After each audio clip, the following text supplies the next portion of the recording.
If you have a Fire Stick, Fire Cube, or any other Fire TV device but are seeing issues like this, you are experiencing buffering. This is entirely avoidable, and in this video I'll show you some hints and tips that will fix any buffering or stuttering issues or freezing for good. So let's go and check them out.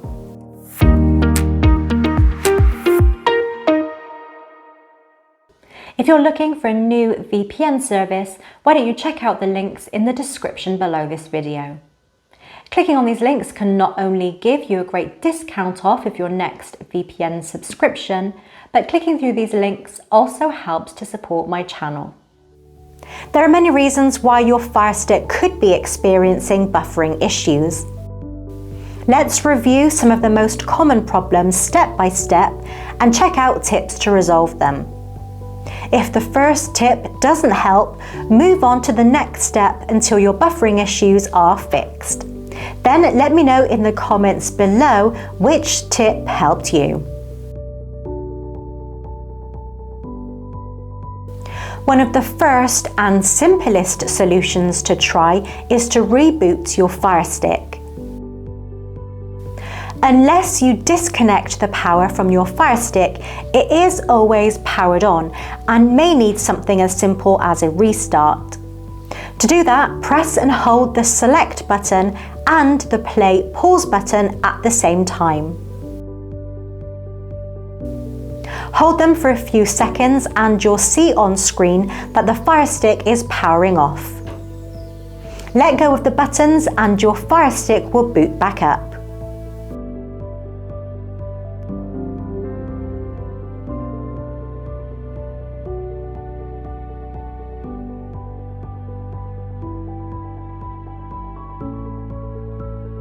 Once you've rebooted your Fire Stick, if you're still having buffering issues, it could be a slow internet speed causing the problem. Generally speaking, you need consistent speeds of around 10 megabits per second to stream in Full HD and around 25 megabits per second to stream in 4K. Run a speed test on your Fire Stick by opening a web browser. Now, I prefer to use the Downloader app because the Silk browser frustrates the heck out of me, but you can use Silk if you prefer, or any other web browser. Then go to unboxd.tech to start running a speed test. If you're not getting fast enough speeds for streaming, there are a few things you can try. If you're connected via Wi-Fi, you could get better speeds if you connect your Fire Stick via Ethernet with an Ethernet adapter like this one from Amazon. You can find links to this adapter in the description below if you want to check it out. It's easy to set it up in a few simple steps. Connect the Amazon Ethernet adapter to the Fire Stick's micro USB port. Then plug an Ethernet cable directly from your router into the adapter. Finally, connect the Fire Stick power supply to the micro USB port on the adapter. The adapter from Amazon can support speeds up to 100 megabits per second, which is more than adequate for buffer-free streaming. However, if you have a faster internet speed and you do need more than 100 megabits per second on your Fire Stick, there's another video you can check out that shows how to achieve speeds in excess of 330 megabits per second. To take a look, click the link above me or in the description below. If a hardwired connection isn't possible, you can still improve your Wi-Fi speeds by considering the placement of your router. Some simple changes, such as moving it out of a cupboard or connecting to the 5 GHz range, will help to increase your speed. For further tips on how to set up your router for better Wi-Fi, click the link above me or in the description below.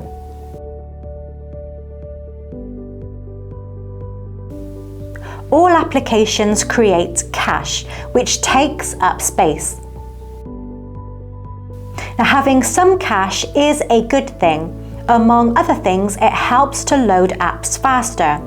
However, if the cache gets too big, it can cause buffering as storage gets smaller and smaller. To clear the cache, open your Firestick settings, go to Applications, and then choose Manage Installed Applications. Apps are listed alphabetically, but if you want to sort by app size instead, to check which apps are taking up the most space, choose Sort and click App Size. Take a look at the list of apps, and as you move down the list, tapping over each app, you'll see details on the right, including how much data is currently being stored in the cache for each app. To quickly clear it, press the rewind button on your remote and choose Confirm.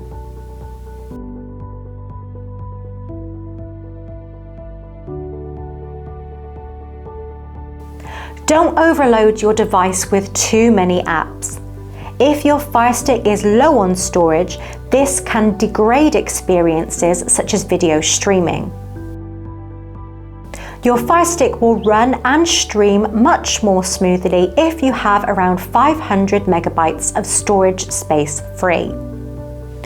To check how much free storage space you have, open your Firestick settings, go to Applications, and then tap down over Manage Installed Applications, but don't click it. Your available space is shown on the right-hand side of the screen.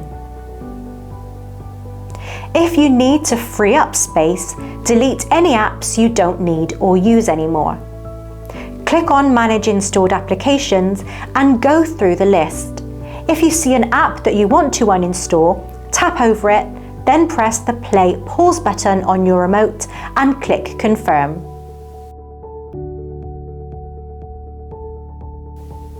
Unfortunately, you can't uninstall some pre-installed Amazon apps such as Alexa Shopping, Amazon Kids, Amazon Photos, or the App Store.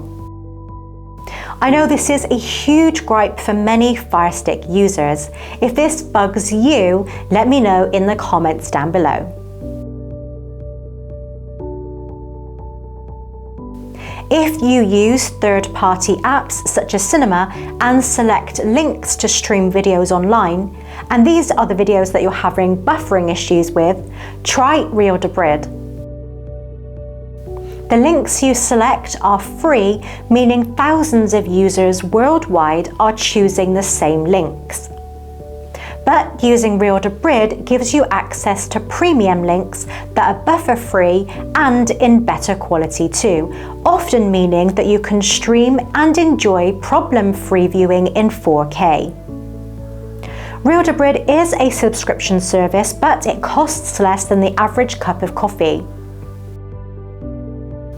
To learn more, open a web browser and go to FireTVSticks.com/Real-to-Brid for full details and a setup guide. I hope that the hints and tips in this video have helped to resolve your buffering issues. Let me know in the comments down below which tip has helped you. As always, thank you for watching. If you enjoyed this video, don't forget to hit that thumbs up button, comment and subscribe to my channel, making sure that you turn on notifications so you don't miss out on any of my latest releases. These small actions from you make a big difference to me and helps to improve how YouTube recommends my videos to potential subscribers, and I truly appreciate your help in making my channel grow.